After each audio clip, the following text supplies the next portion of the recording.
We had been working on this short film for a month, and we still needed to find a crew, sort out costumes, and a whole range of other things before we could start filming. Welcome to pre-production.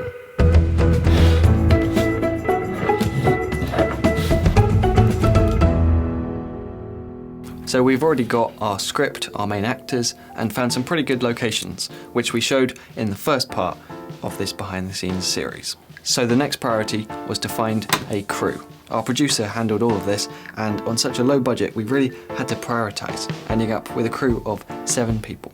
Essentially the process for finding these people was to Google the name of their job and where you're filming, and then from there you can get email addresses and then start telling people about the project. You check out the other projects they've worked on and then see if they're available and if you can afford them. Carl also used Facebook groups and filmmaking forums where you can usually find people who are keen to get some on-set experience. I already knew JP, who was our director of photography from before the project, same with Carl, our producer, and Emily, our costume designer, but literally everyone else involved with the project I was meeting for the first time. So although we did work with some professionals, you don't always have to. Emily, who I knew from school, is pursuing a career in costume design, so she was keen to help. We talked about some ideas using the mood board pictures as reference. It was more this kind of clothing than this sort of thing, or that sort of thing. She scoured through eBay and found us a bunch of stuff that really worked well for our characters in a rough area of Manchester. Things to pay attention to are the colours, the styles, and the types of clothes. We talked about greys and darker colours, mostly with a sporty second-hand style, and lots of hoodies, jackets, that kind of thing. Then we combed through the script, making a list of every object. Johan, who wrote the script, was able to borrow most of the props we needed, and I made some fake money by stacking up some paper and putting real money on either end. Meanwhile, Carl had been getting in touch with a catering company, who were fairly expensive, but could prepare and deliver tea, coffee, and food to us for each meal on set. So here's literally all the filmmaking equipment I've purchased since the beginning of this project 6 months ago. We didn't allocate any of the budget for lights, cameras, or lenses. Walthamstow Central. I did take a day trip to London to meet some of the guys at Video Europe, who provided us with a 2-week rental of a Ronin stabilizer. They really went above and beyond, getting it set up and calibrated, which would have been a huge headache without their help. They also rented us a laptop and a monitor to go with the Ronin. Now we were going to be using fake guns and knives out in the middle of the street. So our producer looked into the laws around all of that, and he found that here in the UK it's perfectly legal, but the police did want us to let them know exactly when and where we'd be filming in case someone got the wrong idea. We also had a few mini stunts with tackles, falls and kicks, so we decided to have a rehearsal day to practice them before the shoot. Carl got us set up with public liability and employer's liability insurance, which is supposed to cover you in case someone gets hurt on set and they're looking for financial compensation. Now the director is responsible for the safety of every single person on that film set. So if I was thoughtless enough to put anyone in danger or just simply forget to take enough safety precautions, then yes, it's true I could get sued. Yes, it's true I might never work as a director. But really that's not the point.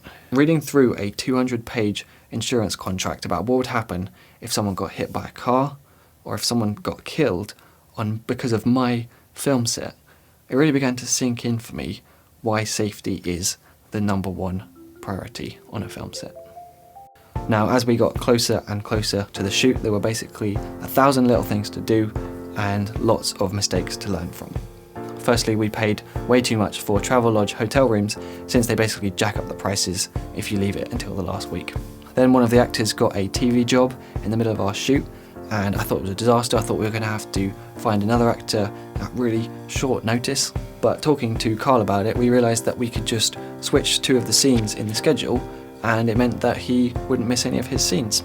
A few days later, me and Johan were making changes to the script without realising that it was going to affect our shooting schedule. So when I finally told Carl about it, he had to find out whether some of our crew could do an extra shooting day, again at very short notice, which could have been a huge problem. So I know for next time to always keep the producer in the loop. I called up a takeaway restaurant to see if we could film there, but they said no, and I quickly found, after calling 10 others, this was going to be very difficult. I should have asked Carl, our producer, to handle this, but it's not always easy for me to share out the work. after genuinely calling 27 different takeaways in the area, I was kind of panicking. We were supposed to be filming that takeaway scene in less than a week. But after ringing the 28th takeaway in the area, this finally happened. Everything else seems to be fine, so you can use the place. Bye. See you, mate. Bye.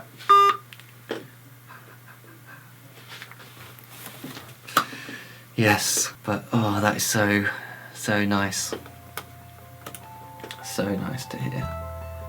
Then I spent a couple of hours doing lighting tests, since I've never really filmed outdoor scenes at night and I was a bit concerned that it wouldn't look natural. So when I arrived in Manchester, we had a few days to make the final tweaks on the script, go back and revisit the locations, and finally get my storyboarding ideas down on paper. My goal was to design shots where the characters move around, rather than just cutting to loads of different angles or having the camera glide around static people. At the same time, doing my best to consider when we should use wide shots and how much we could pack into each frame. Sticking the boards up on the wall like that can be helpful to see the bigger picture, but mostly it just makes you feel like a really creative person. On the day before the main shoot, we had our rehearsal to focus on getting to know the main cast and working out the blocking of the 2 scenes with stunts. I was feeling much better about those scenes once we'd had the chance to experiment and the actors were comfortable with the crash mats. So here's how I would sum up those last few weeks before the shoot. There was one point where I was reading a book and I realised I'd been staring at the same page for about half an hour without reading a single sentence, because my mind was racing with all the things I was supposed to be doing, all the problems we were encountering. We had so many logistical problems with actors, crew, locations, props, and each time I'd get more and more stressed out because we were getting closer and closer to that shoot. And then in the middle of our rehearsals, I answered the phone to find out that our production assistant didn't have a car. Now, there'd been a huge communication mix-up, and we were basically planning on him driving everyone around all week, since I don't have a car and a lot of the crew were coming up from London on the train. So with less than 24 hours until the shoot, we had to find someone who was up for getting up bright and early to bring a bunch of people and all this filmmaking kit to the shoots and do that all week. But this time, I was actually quite relaxed about it. By this point, we'd had so many things go wrong, but you know what? Every single time we would either solve the problem or we'd find a workaround, and sometimes it would even just fix itself. By this point we were used to things going wrong, so there's no point worrying about it. We'd solved them before, so the question was, what are we going to do to solve this next problem? My name's Simon Cade, this has been DSLR Guide, and I'll see you next week.